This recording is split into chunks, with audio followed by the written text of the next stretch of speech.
Oke, sekarang kita memasuki bab terakhir, yaitu terapi Gestalt.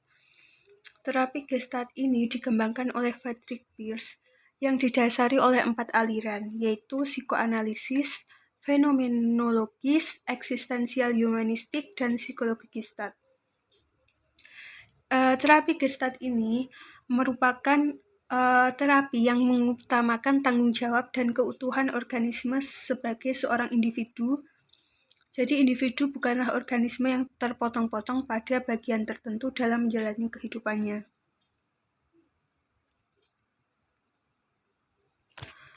Poin yang pertama itu ada pandangan Gestalt mengenai manusia. Gestalt itu memandang manusia secara positif, yang memiliki kemampuan untuk memikul tanggung jawab pribadi dan hidup sepenuhnya sebagai pribadi yang terpadu.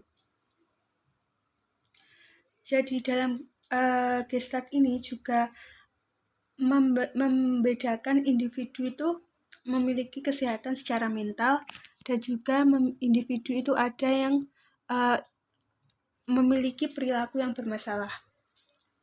Untuk individu yang sehat secara mental itu seperti individu yang mempertahankan kesadaran tanpa dipecah oleh stimulus dari lingkungan yang mengganggu perhatian individu. Yang kedua, individu yang dapat merasakan berbagai konflik pribadi dan frustasi tapi dengan kesadarannya. Yang ketiga, individu dapat membedakan konflik yang dapat diselesaikan dan yang tidak dapat diselesaikan. Yang keempat, individu yang dapat mengambil tanggung jawab atas hidupnya sendiri. Yang kelima, individu yang dapat fokus pada satu kebutuhan pada satu waktu sambil menghubungkannya dengan kebutuhan lain. Jadi itu 5 ciri-ciri individu yang memiliki sehat secara mental menurut Gestalt.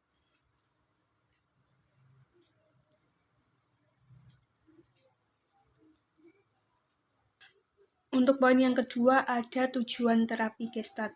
Yang pertama itu membantu klien untuk dapat memperoleh kesadaran pribadi, memahami kenyataan, tanggung jawab terhadap pilihannya, serta mendapatkan insight secara penuh.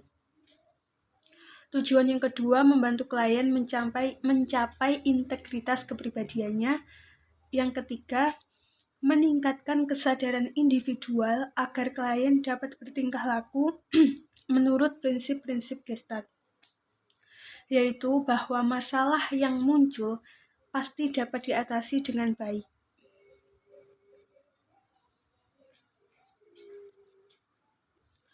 Untuk poin yang ketiga ada peran dan fungsi konselor dalam terapi Gestalt. Yang pertama, konselor membantu klien untuk mencapai kesadaran. Yang kedua, konselor adalah artistik partisipan yang memiliki peranan dalam hidup baru konseli.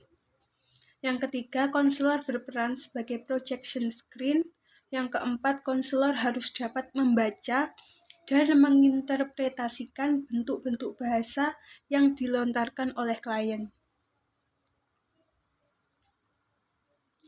Untuk yang keempat, ada tahap-tahap konseling.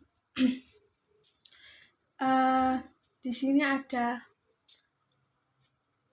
5 tahap. Yang pertama adalah the beginning phase. Itu tahap pertama yang berisi menciptakan hubungan antara klien dan konselor. Untuk tahap yang kedua ada clearing the ground. Itu kita mengeksplorasi introyeksi dan modifikasi kontak, mendukung ekspresi-ekspresi klien yang diungkapkannya, melakukan eksperimentasi perilaku baru, dan memperluas pilihan-pilihan bagi klien untuk meningkatkan kesadaran dan tanggung jawabnya. Untuk tahap yang ketiga, the existential encounter. Pada tahap ketiga ini,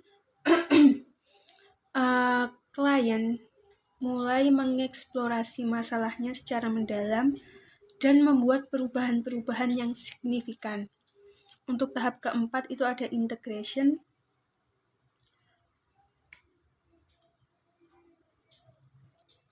Pada tahap ini, klien mulai mengatasi krisis-krisis yang dialami sebelumnya dan mulai mengintegrasikan keseluruhan diri, pengalaman, emosi-emosinya dalam perspektif baru. Untuk yang kelima itu tahap ending, yaitu berusaha untuk melakukan tindakan antisipasi akibat hubungan konseling yang sudah berakhir, memberikan proses pembahasan kembali isu-isu yang ada, menerima apa yang belum dicapai, dan merayakan apa yang telah dicapai. Jadi, kita konselor itu juga harus memberi hadiah untuk klien karena dia berhasil mencapai targetnya, tapi kita juga harus menerima yang belum dicapai oleh klien. Untuk yang selanjutnya ada teknik-teknik konseling dalam terapi Gestalt. Yang pertama itu ada permainan dialog. Yang kedua ada latihan bertanggung jawab.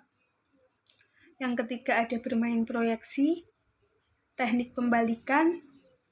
Yang kelima tetap dengan perasaan. Yang keenam itu kerja mimpi.